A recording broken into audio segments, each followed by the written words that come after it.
안녕하십니까. 주간 전망대입니다. 금융시장의 다양한 이슈를 뉴스보다 핫하게, 리포트보다 쿨하게 짚어보겠습니다.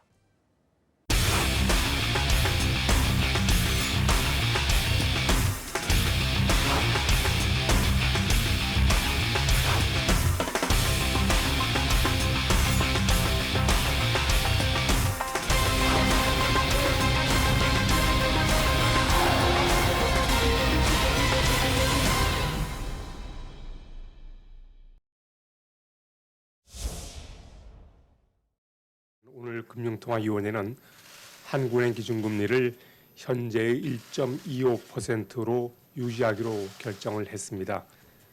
세계 경제는 회복세가 강화되는 그런 움직임을 이어갔고. 안녕하세요. 안녕하십니까. 안녕하세요. 네, 안녕하세요. 오래간만입니다. 네, 이게 금통위가 한 달 반 만에 올해부터 하는 거죠? 네, 네. 이제 네. 매월 하다가 거의 6주에 한 번씩 해가지고 올해 이제 8번으로 그렇죠? 횟수가 줄었습니다. 그래서 지금 거의 한 6주에 한 번, 지금 지난 마지막에 본 게 한 6주 전 아닌가요? 굉장히 오랜만이 된 것 같아요. 한 달에 한 번씩 그렇죠. 보다가. 그죠? 네. 오늘 금통위 어떻게 보셨어요? 우리 김상훈 연구원부터. 예, 오늘 뭐 이슈 중에 하나가 제가 또 좀 인상 깊게 봤던 게 그 환율 조작국 얘기가 좀 오늘 많이 거론이 있었죠. 됐는데요. 예. 뭐 총재께서는 지정될 가능성은 뭐 많지 않다라고 그렇게 이제 말씀하셨는데요. 네. 그리고 이제 그 경우에 원화가 강세가 됐을 때 이제 그게 뭐 우리 수출이나 물가에 미치는 영향 이런 얘기가 있었는데요. 그 시장 일부에서는 환율 조작국이 뭐 트럼프가 또 규준을 어떻게 바꿔버릴지 모르니까는요. 그래서 뭐 중국이 되든 우리가 되든 같이 되든 그렇게 됐을 때 원화가 이제 너무 강해져가지고 그래서 이게 우리 뭐 경제에 부정적인 영향이 있을 때 환 방어를 위해서 통화 정책을 좀 움직일 여지가 있지 않냐 그런 기대가 뭐 전혀 없는 건 아닙니다 보면. 그래서 그 부분이 오늘 금통위에서 저는 제일 좀 인상 깊었던 내용입니다.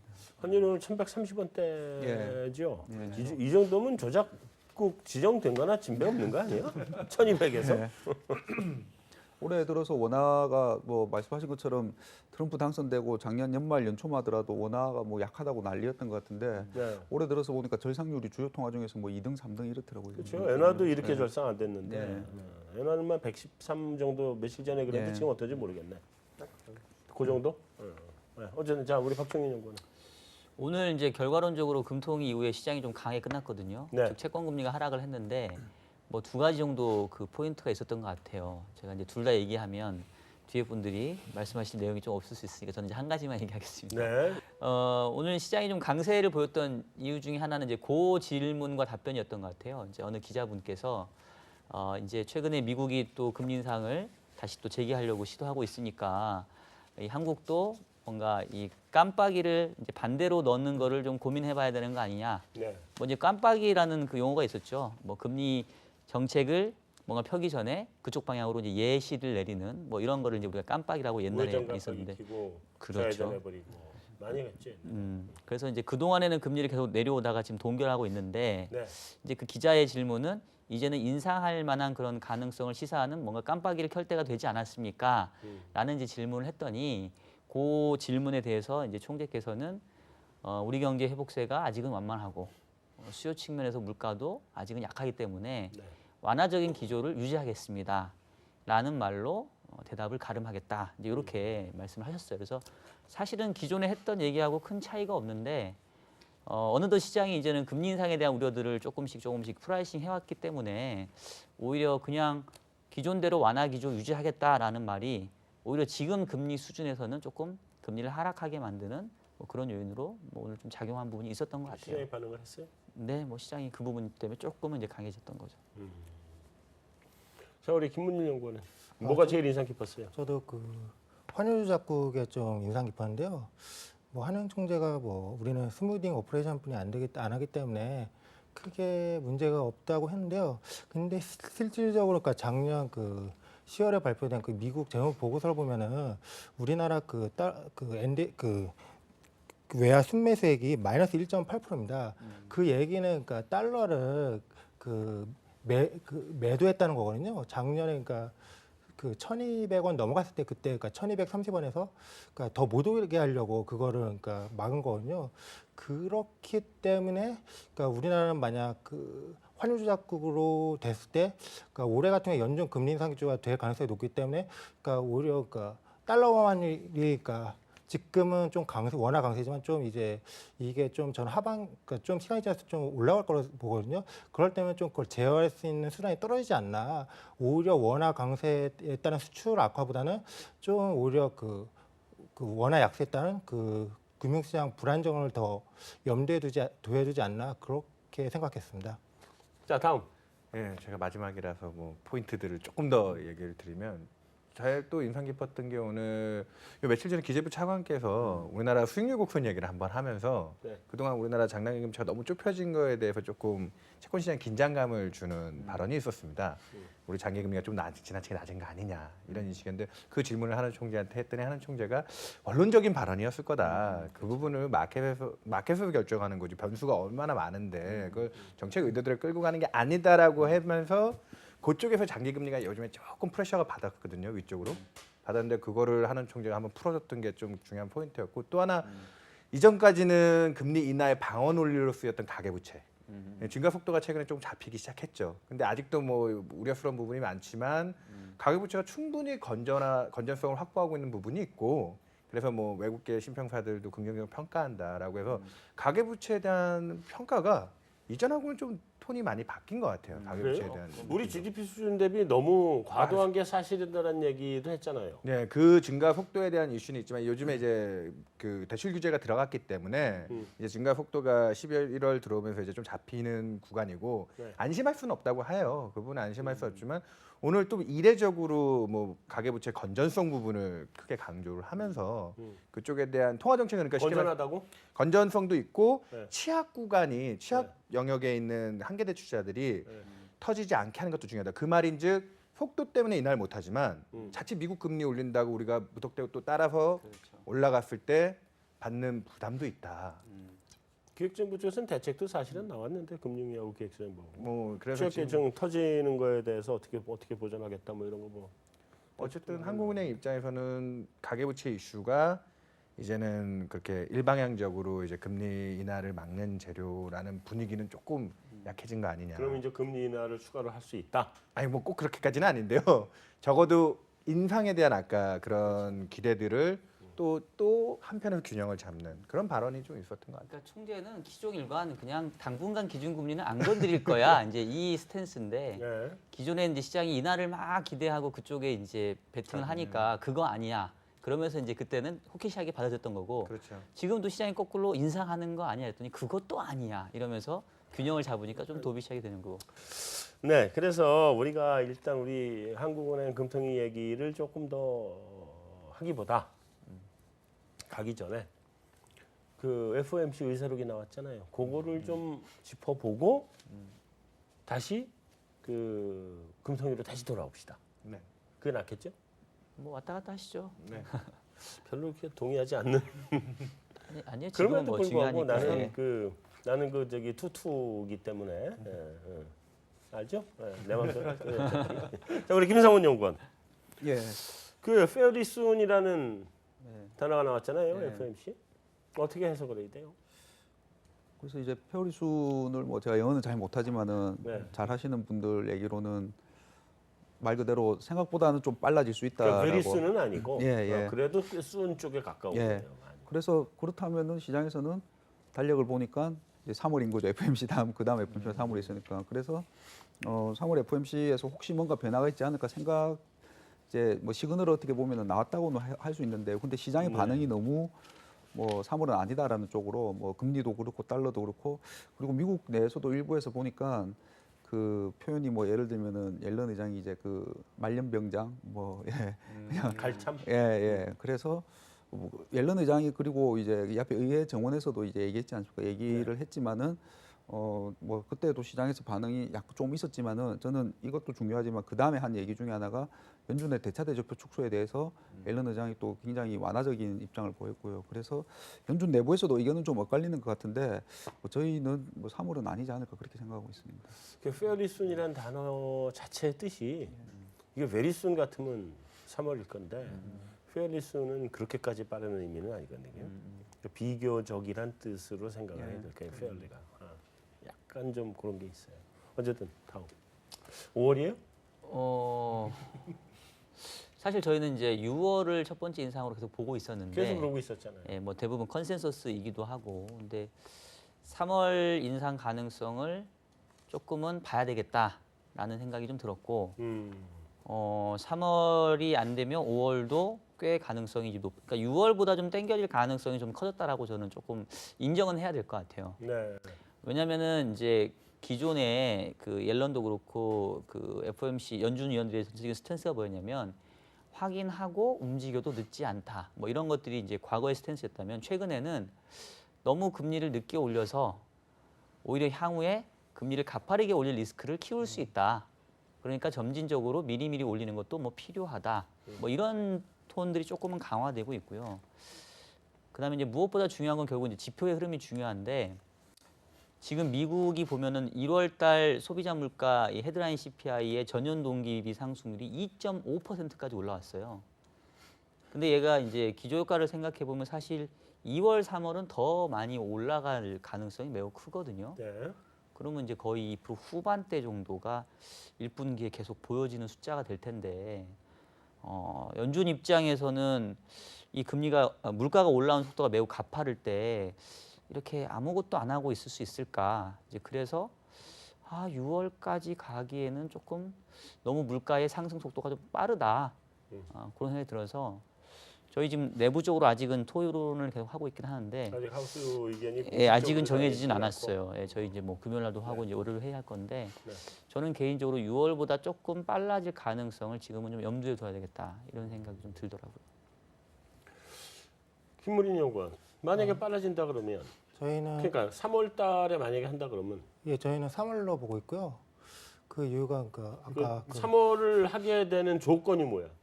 어떤 조건이 갖춰지면 3월? 우선 최근에 그 트럼프 행보가 네. 연준 금리 인상을 도와주고 있다고 보고 있습니다. 왜냐하면은 연준이 그러니까 올해 그러니까 3번 금리 인상을 할 수 없는 조건 하나가 그 달러 강세인데요. 네. 트럼프 때문에 지금 달러 인덱스가 크게 조정을 130 넘어갔다가 막 100 밑으로 떨어져 크게 조정받았거든요. 네. 그렇게 되면 그 박준원 팀장님 말씀대로 미국 1월 CPI가 2.5% 나오지 않았습니까? 수입 물가 영향을 많이 받을 수 없기 때문에 이거는 그러니까 연준 목표를 좀 있으면 상회할 수 있기 때문에 아무래도 그러니까 트럼프 때문에 이제 그러니까 실제 연준이 금리 올리더라도 그 달러 강세 여파가 좀 완화될 수 있거든요. 네. 그런 점을 감안하면 이제 그러니까 되게 그러니까 3번 금리 인상 가능성이 지금 페드 금리는 한 어제 밤에 22% 정도 보고 있거든요. 근데 작년에도 처음에는 그 금리 상승이 되게 낮았어요. 근데 이런 점을 감안하면은 가능성이 높다고 보고 있습니다. 저희는 원래부터 3월로 보고 있었고요. 대통령께서 직접 뭐 시장에 구두 개입해가지고 달러를 저렇게 약세를 만드니 그 금리 인상을 할 수 있는 여건은 되긴 될 것 같은데 뭐 직접 구두 개입하시잖아요. 트윗 개입, 그러니까요. 트위터 개입. 자, 3월일 수도 뭐 있겠고 5월일 수도 있겠고 여전히 6월일 수도 있을 텐데 6월이 아닌 3월이 돼야만 하는 이유는 어떤 조건이 갖춰지면 3월에 될 건지 6월에 될 건지는 본인의 전망을 얘기하는 게 아니고 네. 어떤 조건이 갖춰지면 3월인지가 궁금. 뭐 남의 의견을 조금 빌려서 얘기하면 전일자 파이낸셜 타임즈에 그 알리안츠의 경제자문 엘 에리언이 기고를 하나 했는데요. 네.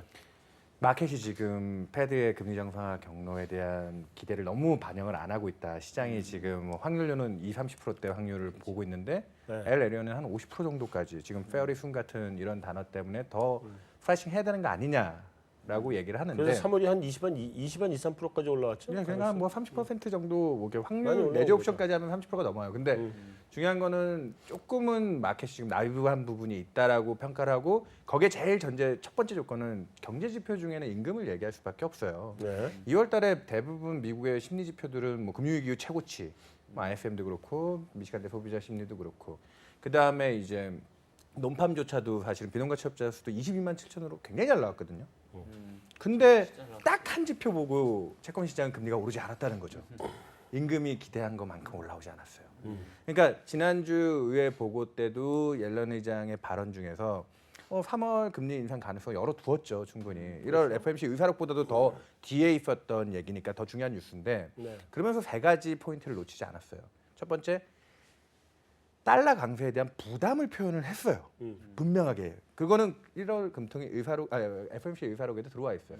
일부 의원들은 달러 강세에 대한 그 기조에 대해서는 기업 이익이라든지 부담을 갖고 있다. 두 번째, 임금 상승에 대해서 2년 전부터 연준의 매파 의원들은 계속 오를 거라 했지만 생각보다 지금 임금 상승 속도가 계속 정체가 되는 이 국면. 이거에 대해서 인플레이션이 계속 그 디맨드 쪽을 힘을 받으면서 확대 재생산 될 거냐. 그거에 대해서 자신을 못 한다는 거예요. 옐런 의장이. 네.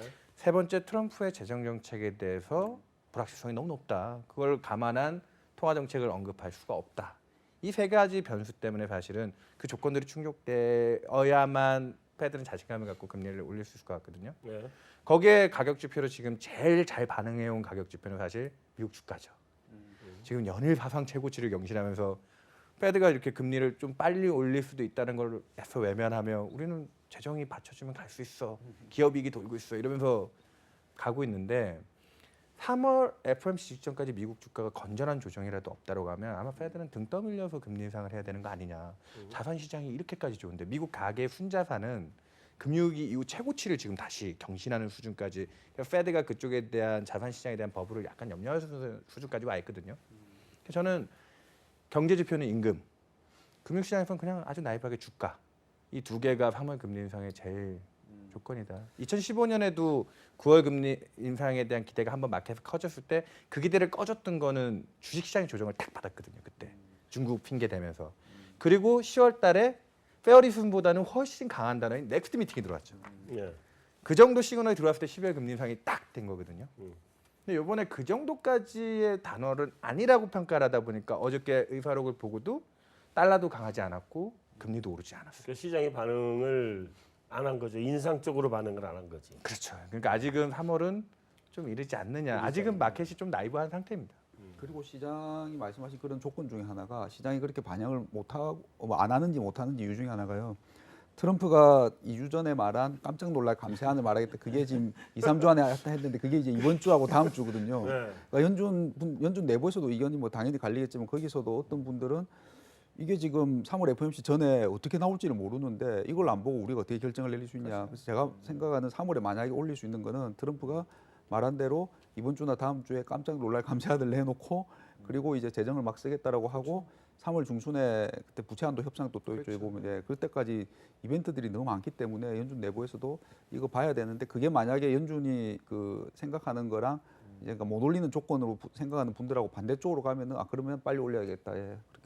그게 조건일 것 같습니다. 그러니까 연관해서 보면은 3월 중순에 제가 봤을 때는 부채 한도 협상은 지금 이슈가 아닌 것 같아요. 왜냐하면 이미 예산안이 다 있기 때문에. 근데 지금 3월 중순에 그 트럼프의 일기 예산안에 이제 초안이 그 의회에 이제 제출될 예정이더라고요.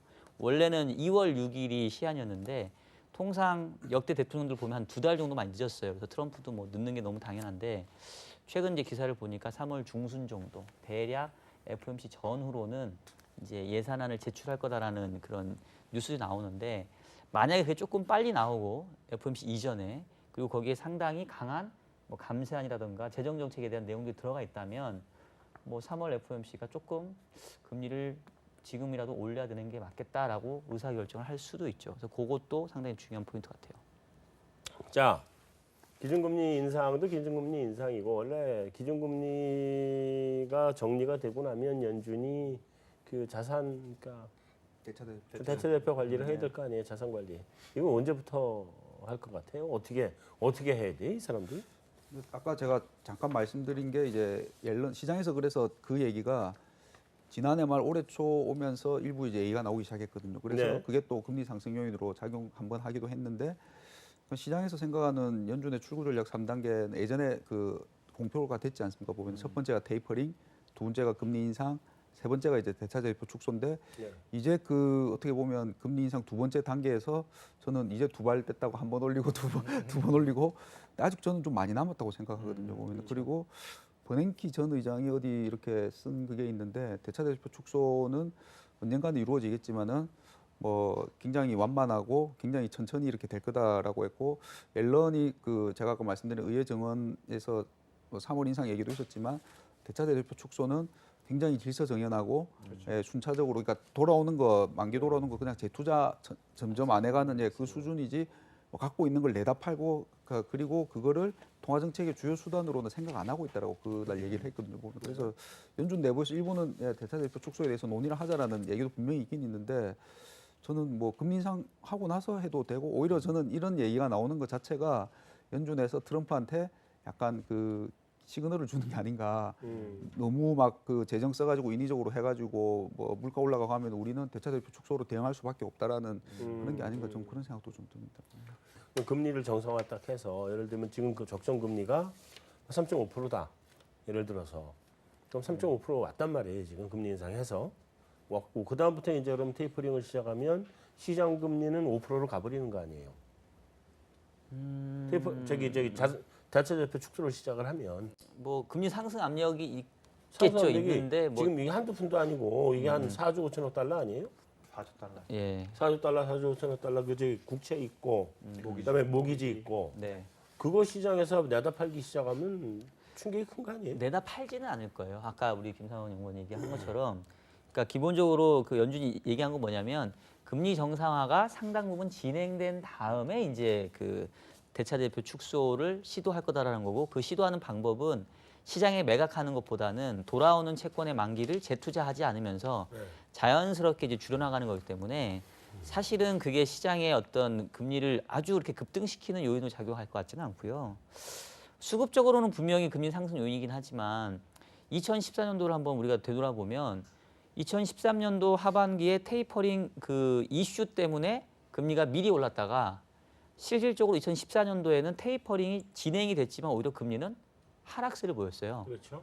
그러니까 시장이 앞서서 반영한다고 한다면 실질적으로 수급상 금리 상승 요인이 발생을 해도 그것 때문에 뭐 금리가 그 하나의 요인에 의해서만 전적으로 움직인다라고 얘기하기에는 조금은 무리가 있는 것 같고, 연준도 그렇게 시장 금리를 급등시키는 것을 원하지는 않으니 실제는 그렇게 안 될 것 같은데, 문제는 항상 사람들의 공포감이 크고 지금처럼 이렇게 금리 인상이 진행되면서 대차대표 축소에 대한 논의까지 함께 이제 진행이 되면 향후에 금리 상승 속도가 너무 빨라지는 게 아니냐, 이런 우려가 흔히 말하는 자기 실현적인 예언을 통해서 금리를 계속 올리는 걸로 만들어 갈 수는 있겠죠. 근데 연준은 그렇게 만들어낼 것 같지는 않아요. 그러고 관련돼서 조금만 첨언하면 지금 초과 지준 형태로 민간에서 갖고 있는 여유 자금이 3조 달러 가까이 있거든요. 지금 중앙은행이 푸는 유동성 자체가. 버냉키가 옛날에 오토매티컬리 한 그 타이트닝이 된다고 했던 게, 페드가 북을 줄이기 시작하는 게 이제 페이드아웃적 방식으로 만기에 재투자 안 하고 나가면 그게 이제 차원 발행이 되면 민간에서 그 부채를 떠안게 되는데 거기를 쓸 총알이 그 초과 지준하고 이제 교체가 될 거라는 거죠. 그러다 보면 이제 그 북의 성격이 좀 바뀌는 경향은 있겠지만 그것 때문에 마켓에 이제 또 한번 충격을 줄 거냐. 일단은 재료 자체는 금리 상승 재료는 분명히 맞습니다. 채권 시장의 수급 부담을 느끼는 것도 맞긴 하지만 그런 정도의 또 민간이 갖고 있는 잉여가 있기 때문에 그 부분은, 그러니까 예전에 버냉키가 그 말은 한번 했어요. 민간이 자산 시장 버블을 야기시키려고 그 초과 지준을 잘못 활용하면 페드가 그때는 급격하게 자기의 북을 매도를 통해서 줄여서라도 대응을 할 수는 있는데 그렇지 않다면 자연스럽게 조정되는 과정으로 갈 수 있다. 그렇기 때문에 옐런 의장은 그 단어가 제일 중요했던 것 같아요. well underway라고 해서 미국의 적정 수준의 기준금리 레벨까지 어느 정도 잘 진행이 돼서도 그로스가 경제가 안정적이면 그때부터 줄인다는 건데 그 레벨이 어디냐는 거거든요. 그 레벨이. 그 레벨이 되게 애매하죠, 사실은. 그 well underway가. 뭐 찍을 수 없지 뭐. 그래서 지금 많이 추정하는 게 미국의 지금 잠재 성장률 한 2% 정도 얘기하니까 기준금리도 한 그 정도 레벨까지 갔을 때도 그로스가 안 무너져야, 잠재 성장률 그 정도 레벨을 위로 갔을 때도 안 무너져야 대차대표도 본격적으로 줄이는 거 아니야. 근데 올해 3번 인상하면 1.5잖아요, 지금. 올해 3번 인상하면 상단 기준으로. 그러니까 일단 올해에 그러니까 논의까지는 가능하지만 액션으로 연결될 가능성은 적고 내년쯤에 본격 화두는 한번 되지 않을까 싶긴 합니다. 근데 그 성장률은 실질이고 금리는 명목이잖아요. 그러니까 실질에다가 인플레이션을 더해줘야 명목으로 비교가 가능한 거니까 2%보다 훨씬 더 올라가야 되는 거 아니에요? 그래도 일단 페드의 점도표 자체가 지금 최종 타겟을 3 정도를 잡아놓고 있으니까 일단 적응적으로 실질을 한번 수준 트라이하고 그리고 나서도 이제 문제 없을 때 기준금리 대외 이제 수단들을 좀 더 검토해 보는 게 맞지 않을까. 단계적으로 가자는 거죠. 그러니까 어쨌든 난 내년까지도 얘기를 못 할 것 같다는 거지. 아, 그렇죠. 내후년이나 가야 얘기가 나올까 말까. 그거에 관련돼서 빌 그로스가 또 한마디 했던 게 전 세계 중앙은행이 푼 돈이 12조 달러 정도 된다고 하더라고요. 12조 달러 정도. 네. 전 세계 중앙은행이 푼 돈이. 자기는 그거 영구히 못 줄일 거다. 진짜 못 줄일지 모르겠어. 영구히 못 줄일 거다. 줄일 수 이렇게 있다고. 화폐를 한번 늘려놓은 거 이걸 줄이기 증발시킨다는 게 어마어마한 대가를 또 치러야 되기 때문에 맞아요. 그걸 못 할 거다라고 얘기를 하더라고요. 그런 부분에 이제 마켓은 또 순응하는 부분이 있죠. 자, 김문일 연구원. 저는 올해는 힘들다 보고요. 올해 오히려 주시해야 될 거는 일본은행이라고 보고 있습니다. 왜냐하면 일본의 대차대표가 올해 그렇게 80조엔을 감안하면은 미국의 대차대표를 초과하게 되거든요. 그렇기 때문에 최근에 그래서 일본이 그 발표한 게 이제 단기채를 매입 안 하고 장기채를 계속 그 10년금리 0%로 맞추고 있거든요. 근데 저는 올해 그러니까 BOJ 회의에서 어느 순간 그걸 바꿀 거라고 봅니다. 그러면 아무래도 그 일본 장기금리가 튈 수 있고 그의 전조 현상으로 최근 그러니까 일본 주식 중에서 특히 은행주가 강세를 보였거든요. 네. 그 이유가 그러니까 투기 세력들이 이런 흐름을 미리 읽으면서 대응한 게 아닌가 그렇게 보고 있습니다. 얘기가 이제 갑자기 일본까지 가. 유럽은 유럽은 문제 없어요. 유럽은 사실은 경제 여건을 보면 제일 좋아요. 왜냐하면 1분기 같은 경우는 특히 이제 유가가 기본적으로 올라와서 글로벌 공통으로 이 P가 높아지면서 자연스럽게 이제 금액, 거래 대금이 높아지고 있고 네. 뭐 그로 인해서 여러 가지 이제 긍정적인 매출액 늘어나면은 여러 가지 이제 뭐 이윤도 늘어날 수 있으니까 게다가 유럽은 이제 유로화가 약세였기 때문에 1, 4분기에 가장 경제 지표가 좀 강하게 오히려 미국보다는 더 좋습니다. 좋게 나왔고.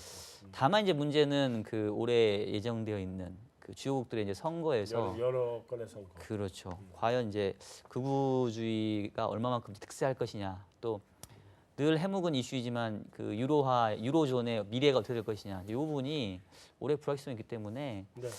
그러니까 사실 ECB에서는 테이퍼링을 충분히 논의할 만한 경제 여건이 됐는데 저는 이제 왜 ECB가 원래 3월에 종료되는 그 QE 마감 기한을 6개월 연장한 9월이 아니라 9개월 연장한 12월로 늘렸을까라고 생각을 해봤었을 때 선거 결과 지켜보고 천천히 하반기에 좀 검토하려고 그랬던 거 아닌가. 정치적인 불확실성이 예. 정리가 되고 난 다음에 한다. 그렇죠. 김상원 연구원. 예. 미국 가계부채가 또 다시 서프라임 사태 이전에 정점을 찍었다며요. 아까 그 말씀하신 것처럼 자산도 늘고요, 네. 부채도 늘고, 그러니까 이 어떻게 보면은 금리를 이제 낮추다 보니까는 생긴 결과라고 할 수 있겠는데요. 그래서 이제 일부에서는 지금 여러 몇 가지 지표들이 보면은 서브프라임 직전하고 비슷한 게 나오는 지표들이 꽤 있는 것 같더라고요. 예를 들면은 고소득하고 저소득층의 뭐 격차라든지 비율이라든지 이게 위기 이전 수준, 그러니까 이게 아까 말씀한 것처럼 자산이 늘었는데 부채도 늘었다니까 양극화된 거죠 이제 보면. 예, 그래서 뭐 이런 문제가 터지지 않을까라는 우려가 있는데 그래서 일부에서는 이제 자산 버블에 대응하기 위해서 연준이 빨리 올려야 된다라는 것도 있는데. 근데 여기도 부채를 가진 사람들이 이렇게 많으니까 또 금리를 너무 빨리 올리면 이쪽도 문제가 될 수 있을 것 같고 해보면은 또 일부에서는 이게 이미 이제 알려졌고 이렇게 주시하고 있으니까는 뭐 문제는 안 될 거다라는 뭐 의견을 엇갈리고 있는데요. 다만 글쎄요, 그러니까 이것 때문에 뭐 금융위기가 저는 그런 생각은 들거든요. 여기서 뭐 얘기도 많이 하고 다들 아시는 내용인데 뭐 때문에 문제가 터질 거다라고 보고 있으면은 거기에서 문제가 생긴 적은 별로 없었던 것 같아요 보면요. 네. 자, FOMC를 거쳐서 일본, 유럽 간단하게 하고 뭐 다 했으니까 다시 이제 우리 금통위로 돌아오죠. 외국계 어디에요? 어디선가 우리 올해 금리나 3번은 더 해야 된다 뭐 이런 주장도 나오고.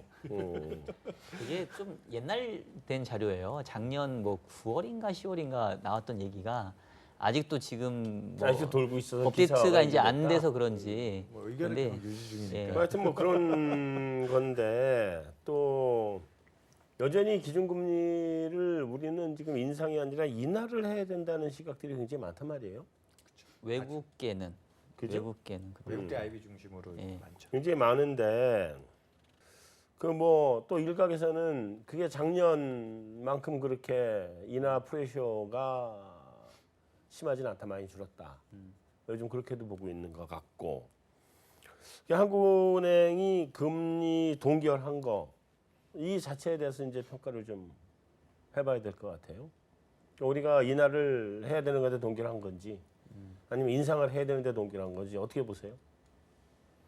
지금은 인상 요인과 인하 요인이 맞서고 있다고 보는 게 뭐 제일 합리적인 말이겠죠. 그러니까 인상적인 측면에서는 어쨌든 전반적인 글로벌 통화 정책이 완화 사이클을 좀 접어가고 중립으로 향하고 있으니까 그런 측면에서 우리도 이제 보조를 맞춰야 되는 필요들은 있겠고 아직 당장은 아니지만 하지만 국내 경제를 놓고 보면은 뭐 최근에 수출이 매우 빠르게 좋아지고 있지만 결국은 이렇게 소비가 안 좋아지고 국내 내수 조체가 안 좋아지면 또 경기를 부양해야 되는 필요성은 그게 금리 인하가 마땅한 수단인지 아닌지는 또 다른 문제지만 어쨌든 GDP 갭의 마이너스 폭이 계속 커지고 있고 이 GDP 갭의 마이너스 폭 자체가 유지되고 있다는 거는 통화 완화 기조를 좀 강화해야 되는 필요성이 있죠. 그래서 결국은 그런 요인이 상쇄가 돼서 하는 입장에서는 지금은 금리를 인하하는 것도 상당히 좀 애매하고 인상하는 것도 그렇고 그래서 저는 그냥 기준금리를 동결하는 것도 옛날 총재의 말대로 그것도 하나의 아주 의미 있는 결정이다. 그렇죠. 저는 그런 생각이 돼요. 꽤 오랫동안 지금 동결. 요번에 8개월째고요. 예전에 뭐 그 전 총재님 시절에 많이 했을 때 한 1년 반 정도까지 계속 동결했나 17개월, 네. 18개월 계속 동결한 적도 있습니다. 이번에도 그럼 17개월, 18개월 동결 갈 것 같아요? 뭐 만약에 올해 내내 동결이라면은 예, 그 기록이 할 수도 있죠. 예. 물론 그렇지. 네. 올해 내내면 깨지겠죠. 네. 근데 올해 내내 계속 할 거냐? 저희는 변수가 뭐 매크로나 환경적인 변수는 말씀해 주셨고요. 저희가 보고 있는 그 변수 중에 하나가 그 이제 만약에 이 정부가 새로 구성이 되면은 그 구성되는 정부의 경제 정책이 어떻게 될 거냐, 그리고 거기서 재정 정책과 이런 게 좀 윤곽이 드러나서 그래서 그때 가서 뭐 통화 정책하고 폴리시 믹스가 얘기 나오냐 아니면은 뭐 재정이냐 통화냐 그때 가서 다시 한번 좀 고민을 해봐야 되지 않을까 싶습니다. 인하 쪽이 프레셔가 더 세다고 봐요? 인상 쪽이 더 세다고 봐요? 저희는 사실 작년까지만 해도 인하가 더 세다고 저도 봤죠. 전화가 봤는데 최근에 이제 일부 이제 수출과 물가 지표들이 올라오면서 한국은행은 가만히 있었는데 물가가 올라오면서 지금 우리나라 실질기준금리 마이너스 오늘 또 얘기가 있었거든요. 총재는 그 부분이 우리가 충분히 완화적인 스태스를 유지하고 있는 에비던스다라고 얘기를 했어요. 총재가 그러니까 증거다라고 그렇게 얘기를 했는데 그런 측면으로 보면은 사실 아직까지는 한국 경제 취약성 부분을 더 보고 있다라고 생각을 해야 되는 것 같고요. 지금 뭐 늘 강조하는 부분이지만 대외금리차 축소에 따른 뭐 외국인 자본 이탈과 그래서 미국이 금리 올린다 우리가 무조건 따라가야 되느냐. 제일 총재가 늘 강조했던 건 금리는 내생 변수 쪽에 무게를 둔다는 거거든요. 환율에 영향을 분명히 미치지만 그 안에 있는 경제 주체들한테 미치는 영향이 훨씬 크죠, 사실은. 그걸 지금 대표적으로 보여주는 케이스가 유럽의 대다수 국가들, 특히나 뭐 동유럽 국가들 중에 체코 같은 나라는 지금 기준금리 제로입니다. 그리고 거기에 10년짜리 채권 금리도 0%대고요. 그럼 그 논리대로라고 하면 그 나라는 지금 외국인 자본이 다 빠져나가서 난리가 났어야 되죠.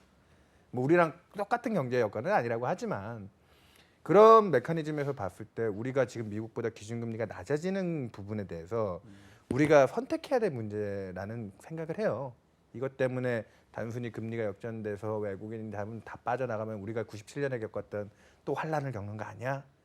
라고 하기에는 우리가 지금 GDP의 6에서 7% 환율 조작국 거론을 당하는 경상수지 흑자 국가인데 안 되면 수출이라도 돈을 벌어야 되잖아요, 사실은.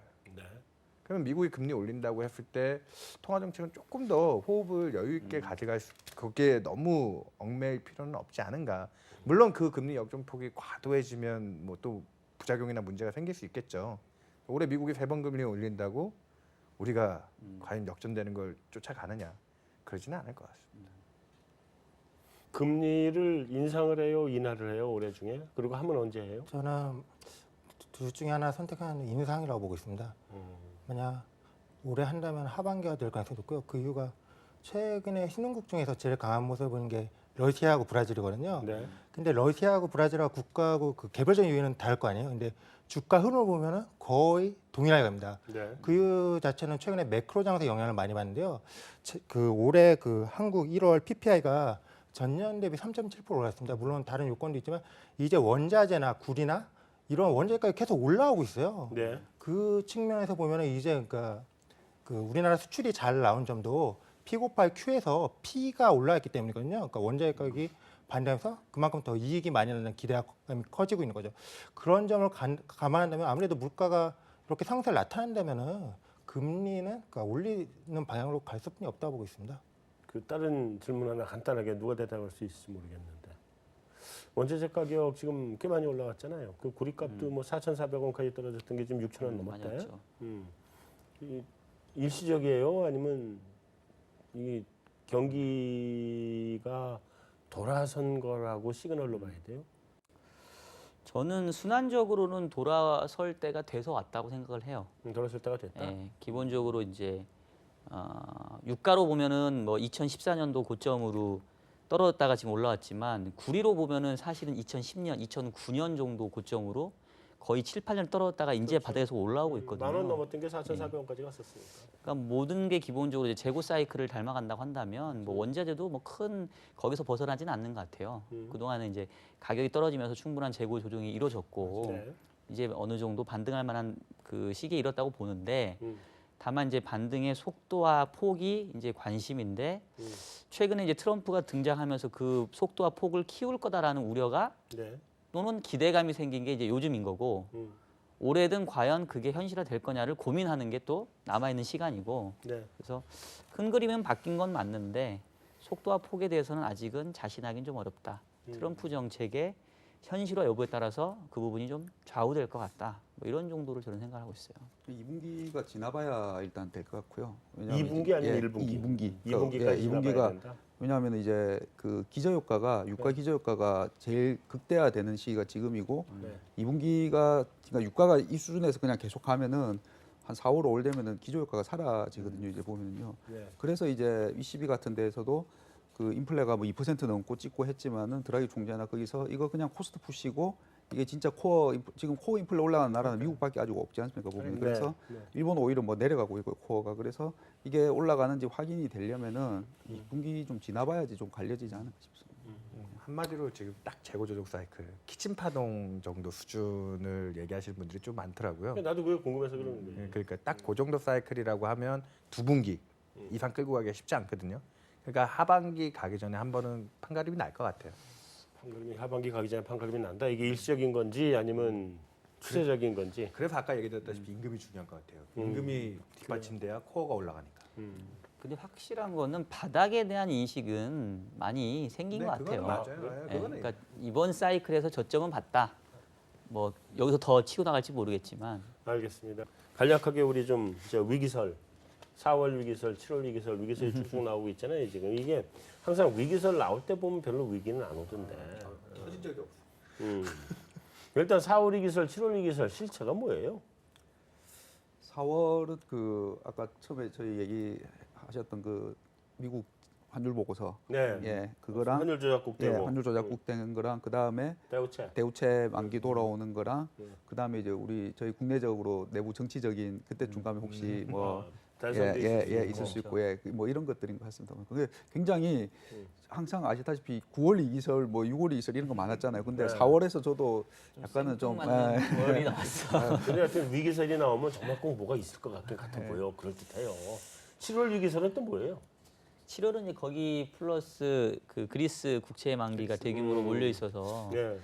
뭐 그리스는 문제 뭐 될 수 있다는데 항상 해마다 이제 날씨 좀 더워지면은 여기는 저는 그게 해결이 쉽지 않을 것 같거든요. 왜냐하면은 뭐 아시다시피 그 빚을 뭐 그때 막 높은 금리로 해서 빌렸는데 그냥 심플하게 생각하면은 이자를 갖다가 높은 고리로 빌렸는데 돈을 벌어야지 갚을 거지 않습니까? 근데 성장이 뭐 1, 2%도 안 되니까는 못 갚는 거죠. 그러니까 이제 좀 무마시켜 놨다가 날 또 더워지면은 또 문제가 생기는데 다만 올해 이게 조금 더 민감한 게 이제 지난해랑 다른 게 올해는 이제 여기 주주들인 이제 프랑스랑 독일이랑 자기네들이 지금 상황이 굉장히 급박하죠. 그러니까는 그 그리스가 때렸으면은 작년 같은 경우에는 이렇게 이제 주주들이랑 뭐 IMF랑 해서 이렇게 했는데 올해는 혹시 그게 좀 잘 안 되지 않을까 그런 걱정들이 좀 있는 것 같습니다. 유럽은 뭐 다른 이슈들도 많이 있지만 제일 지금 적어돼 보이는 거는 막 그리스도 그리스고 그리스잖아요. 지금 르팽이 어떻게 되나가지.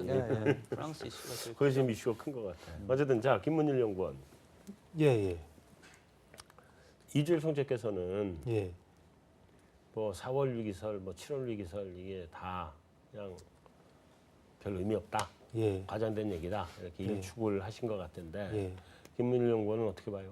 시장이 반응을 해요? 그런 것 때문에? 우선 그 위기설이 나오는 게 그러니까 4월 같은 경우는 그 미 재무 환율 보고서에 환율 작곡을 우리나라가 지정돼서 뭐 워낙 강세 때문에 우리나라 수출이 어려웠다 그런 논리인데요. 저는 우선 우리나라가 환율 작곡 지정되면은 아까 처음에 말씀드렸듯이 저는 그 달러 환율 그러니까 원화 강세가 문제가 아니라 원화 약세가 문제가 될 수 있다고 보고요. 왜냐면은 일본 같은 경우 환율 작곡을 지정하면 대규모 자산 매입을 하고 있지 않습니까? 네. 그것 때문에 그 엔화 급등이 출현되지만 우리나라가 뭐 대규모 자산 매입을 하고 있는 것도 아니거든요. 작년 같은 경우에는 오히려 그 달러 환율 상승을 방어했고 그다음에 외국인의 그 NDF 순 포지션도 그 달러 매수 포지션입니다. 그렇기 때문에 원화 강세 우려되는 상황이 아니고요. 첫 번째 그 우려는 별로 없다고 하고요. 두 번째 뭐 위기설에 실천한 그 프랑스나 뭐 네덜란드 선거에서 그 포퓰리즘 때문에 좀 극우 정당이 득세할 수도 있다. 그 이야기가 있는데요. 저는 그게 작년 브렉시트와 비슷하다고 보고 있습니다. 그러니까 브렉시트가 생겨도 그게 또 그걸 실전하는데 시간이 오래 걸렸기 때문에 작년에도 그게 기회지 않았습니까? 브렉시트 생겨서 뭐 그 주가 떨어지고 일시적으로 문제가 생길 때 올 때 그게 기회가 되지 않았습니까? 이번에도 그런 이벤트가 생기면은 유로화는 그 약세로 갈 수 있거든요. 그렇게 되면 물가가 오르면서 금리는 좀 연준 금리 인상을 다시 받으면서 다시 오를 수 있고 다시 연준 금리 인상 기소가 기속될 걸로 보겠습니다. 오히려 미국 증시는 좋을 걸로 보고요. 그렇기 때문에 뭐 과거 데이터로 교훈을 얻는다면 브렉시트가 기회였던 것 같이 이번에도 비슷한 상황이 연출되지 않을까 그렇게 보고 있습니다. 그거 조금 좀 그 너무 안이하게 보는 거 아닌가 시각이 그런 생각이 드는 게 영국의 브렉시트는요. 영국은 애시당초 유로에 들어는 갔지만 유로화까지 들어간 적이 없고 그렇죠. 그다음에 영국은 그 EU에 들어갔어도 유로가 아니라 EU에 들어간 거죠. EU에 들어갔어도 그건 섬나라기 때문에 약간은 본토 유럽하고는 좀 차이가 있거든요. 영국은 원래 거리감을 뒀고 근데 프랑스는 본토고 유로에도 들어가 있고 만약에 프랑스의 르팽이 문 돼가지고 뭐 우리도 그 프렉시트 한다 이렇게 되면 예를 들면 유로 시스템 자체가 문제가 터질 텐데요, 그건. 일단 이동의 자유부터가 막힐 거예요. 프랑스가 그러니까. 딱 가운데 있어가지고. 그러니까 그래서 프랑스나 이런데 아니면 또 그리스나 이런 데서 만약에 나가는 엑스타는 사태가 발생을 하면 그러면 그거는 브렉시트하고는 다르게 충격이 나는 올 거라고 보거든요. 예, 본부장님 말씀대로 그렇게 되면 아무래도 유로가 급락하겠죠. 근데 그렇게 되면 그게 또 유로존의 그 물가 상승 제로 작용하지 않습니까? 아니, 그러니까 이게 경제적으로 너무 해석을 하려고 그러지 마시고 예. 내 얘기는 그 위기가 올 수 있다. 경제 위기가 터질 가능성이 있다는 거죠. 그러니까 그게 위기가 오지 않고 그냥 쉽게 이렇게 조금씩 조정만 되는 그런 거면 뭐 물가도 올라오고 뭐도 어떻게 되고 그렇게 설명하는 게 맞는데 이거는 충격이라는 거죠. 한방 8번째를 맞는 거거든. 근데 사실 이제 위기설을 우리가 너무 많이 남발을 하다 보니까 이게 위기 아닌데도 그냥 좀 붙이는 게 있는데 네. 2, 4분기는 분명히 그런 불확실성이 증폭되고 고조되는 시기 이렇게 이제 인식하면 되는 것 같고요. 네. 근데 사실상 이제 르팽이 된다 하더라도 국민 투표에 붙여야 결과가 나오고 국민 투표 붙인다 하더라도 그러니까 사실 뒤에 과정들이 많죠. 과정이 많죠. 예. 그래서 당장 4월 달에 뭔가 사단이 벌어지는 건 아닌데 이게 4월은 틀렸다. 그렇죠. 그러니까 4월에 위기는 하신 있을 거죠. 수 없을지는 나중에 보면 봐야 그렇죠. 알겠지만. 근데 저도 본부장님 말씀에 100분 동의하는 게 그 영국의 유럽연합 탈퇴와 프랑스의 유럽연합 탈퇴는 이거는 비교할 수가 없어요. 아, 그럼요. 예, 유로존 붕괴와 연결되기 때문에 그래서 그렇기 때문에 사실은 지금 뭐 2, 4분기에 대한 리스크 그리고 최근에 뭐 미국 연준에 대한 금리 인상도 우리가 이렇게 딱히 여전히 프라이싱 안 하는 이유가 과연 그러한 여건들이 만들어질까? 유럽이 또 잠잠해질까? 우리가 작년에 2번 속았잖아요. 브렉시트 안 될 거다 됐고 트럼프 안 될 거다 됐고 이번에도 브렉시트 안 된다라고 어느 누가 자신 있게 못하기 때문에 네. 결국 2, 4분기는 그런 불확실성을 우리가 숨죽여 지켜봐야 되는 시기 그렇게 해석을 하는 게 맞는 것 위기까지 같아요. 가지는 않겠지만 하여튼 지켜는 봐야 될 거다. 그렇죠. 예. 지금 보험을 드는 게 프랑스하고 독일 금리 스프레드가 지금 80bp 이상 많이 벌어지고 벌어지고 있고요. 네. 그리고 반대로 이제 독일의 2년짜리 채권 금리는 유로존의 통화 완화가 더 강해지지 않았다고 함에도 불구하고 최대 마이너스 폭으로 지금 마이너스가 떨어져 됐죠. 있거든요. 그런 부분에서 그런 현상적인 부분이 시장에서 녹아 좀 반응을 있습니다. 하고 있고. 자, 김사원 연구원. 예. 시장에서 요즘 뭐 스태그플레이션 얘기 엄청 나오대. 그러니까 이게 그 그거 어떻게 봐야 돼? 원래 단골 말씀하셨던 아니, 내용이 그 부분은 김상훈 의원이 맨날 얘기했어. 그 부부장님 연구소에서 거론 보고서에서 얘기가 됐던 아니 것 뭐 같은데. 그거는 나는 모르는 척하고 얘기하는 거예요 지금. 예. 이게 촉발이 된 그게 뉴스가 제 기억으로는요. 네. 이제 그 우리 1월 소비자 물가가 2%를 딱 찍으면서 이제 언론들에서 이봐라 물가가 2%나 이렇게 확 튀었는데 그거죠. 이제 보면은 살기는 다 대부분 어렵다고 생각했잖아요. 성장은 근데 안 뭐에 되고, 뭐 달걀값도 오르고 다 어려운데 경기는 뭐 수출은 좋아진다고 하는데 딱히 체감은 안 되고 그러니까 왜냐 내수가 안 좋으니까. 근데 물가는 이렇게 오르고 그러니까 이제 이바라 스태그플레이션이다라고 이제 이렇게 되는 것 같아요. 그렇게 얘가 나오고 오늘 금통위에서도 얘기가 있었거든요. 질문이 있었는데 네. 근데 뭐 당연히 일반인들이 생각하는 스태그플레이션하고 한국은행 총재께서 생각하시는 스태그플레이션 당연히 정의가 개념이 틀리죠. 아, 완전히 다른 예, 거지. 그러니까는 아니 뭐 2% 중반 성장에 2% 물가가 이게 뭐 어떻게 스태그플레이션이라고 어떻게 보면은 뭐 좀 질문과 답이 안 맞는 예, 그런 것 같은데요. 근데 뭐 저도 스태그플레이션 그리고 이게 이제 그 물가라는 게 이제 그 또 오늘 총재께서 뭐 체감하고 또 뭐 기대 이거 다 다르다라는 것도 또 말씀 다 해주시고 했는데 스태그플레이션이라고 부르기에는 아직 그런 상황은 아닌 것 같습니다. 그건 아닌 것 같아. 그러니까 그냥 이것도 용어가 너무 이제 과대해서 이렇게 딱 된 건데 그냥 쉽게 말하면 경기는 안 좋은데 물가는 오른다. 뭐 이거를 그냥 스태그플레이션으로 얘기를 한 건데요. 네.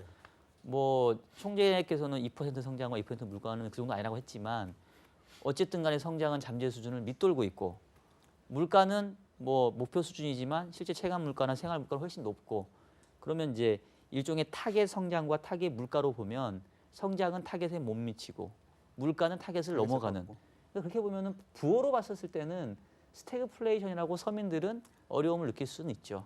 비슷하게 가긴 가요. 사실은 그 여태까지 내가 아는 전 세계 경제에서의 스태그플레이션은 딱 두 번이거든. 예. 1차 오일 오일 쇼크, 쇼크 2차 때 오일 맞아요. 쇼크. 1, 2차예요. 네.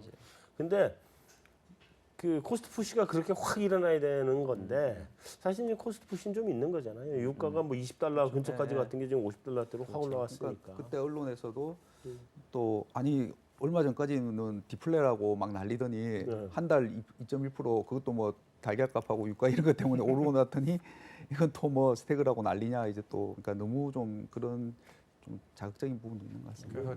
그래서 중앙은행은 그런 물가를 얘기할 수밖에 없는 것 같아요. 그래서 그렇죠. 페드도 지금 2% 중반의 CPI지만 코피시 페드의 정책의 제일 핵심은 아직도 1.7%거든요. 아직도 1%대. 그러니까 걔네 성명서에서 연말까지 물가는 2%를 향해 간다라는 그 문구를 바꿀 이유가 없는 거죠 아직. 그런 쪽에서의 이제 좀 보는 관점이 다른 것 같아요. 자, 이제 시장 얘기를 우리 잘 간략하게 좀 짚어보면 이게 다 채권하시는 분들한테는 주식시장 얘기 물어보긴 좀 미안하긴 한데 2100을 뚫었어요 지수가. 그렇죠. 한 며칠 됐죠 지금? 며칠 됐는데 이번 주, 예. 계속 가요? 잘 모르겠습니다. 역시 채권 애널다운 대답이다. 윤여삼 연구원은 계속 가요? 저희 주식 담당은 뭐 올해 뭐 사상 최고가도 볼 수 있는 뭐 이익 쪽의 얘기를 아직도 많이 하고 네. 뭐 선진국 정책에 대한 기대도 있고 뭐 네. 그 한국 주식은 싸고 뭐 여러 얘기를 하는데 일단 저 개인적으로는 너무 그동안 그러니까 어저께인가 골드만삭스가 미국 주식 매도콜을 했더라고요. 이유가 근데 너무 웃겼어요. 뭐 특별한 악재가 보여서 매도콜을 한 게 아니에요. 재료는 너무 좋아요. 근데 이유는 이보다 더 좋을 수 있을까? 저는 개인적으로 그 의견에 조금 더 가깝습니다. 우리나라도? 우리나라는 또 뭐 그래서 이보다 더 좋을 수 있을까 하는 주식 꺾일 때 그 분위기에 또 뭐 개 빠진다고 우리가 상대적으로 수혜를 받고 오를까? 뭐 이런 거죠. 그럼 우리나라는 이보다 더 나쁠 수 있을 거 아니야 혹시? 그래도 2,100을 넘었으니까 지금. 저는 아니 지금 예, 외국인이 네. 채권하고 주식하고 지금 계속 순매수 아니에요. 같이 사고 있죠. 그죠? 그러니까 저는 지금은 우리나라 주가 지수가 펀더멘탈과 괴리되어 있는 거라고 생각을 하고요. 네. 경기로 이 지수를 설명하려면 이 설명이 안 돼요. 지수가 너무 높다 낮다. 우리가 체감적으로 느끼는 것보다는 지수가 높죠. 아, 체감적인 것보다는. 왜냐하면 2100이면은 사실은 되게 그 주가 지수 우리가 박스권의 상단 부분이니까 지금 상단을 뚫어내려고 하는 거잖아요, 지금. 네. 근데 우리 경기는 지금 뭐 2% 중반을 갈까 말까 하니까 사실은 이제 고거한 궤도에 있는데, 근데 저는 결론적으로 얘기하면은 준 주가는 좀 더 가는 쪽으로 봅니다. 근데 그게 어떤 경기적인 요인이라기보다는 그냥 쉽게 말하면 수급상 요인이고요.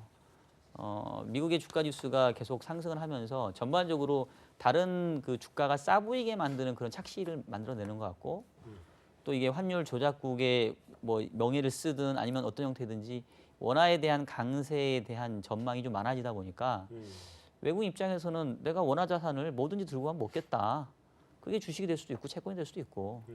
그리고 사실은 이게 이제 우리나라 어떤 경제 구조의 문제이기도 한데, 기본적으로 경제 주체들 특히 뭐 국민들 그 민간 소비 주체들은 상당히 좀 어려운 삶을 살고 있지만 기업들은 어닝으로 봤었을 때는 괜찮아요. 삼성전자 최고치 기록을 하잖아요. 네. 그러니까 냉정하게 보면 주가는 기업 실적의 할인 가치인데 기업 실적 자체는 늘어나고 있습니다. 네.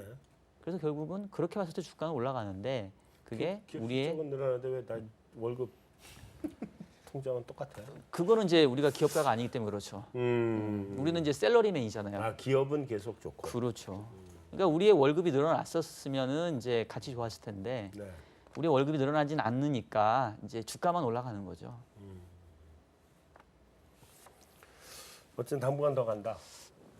거기는 당분간 더 그 하우스는 어떻게 생각해요?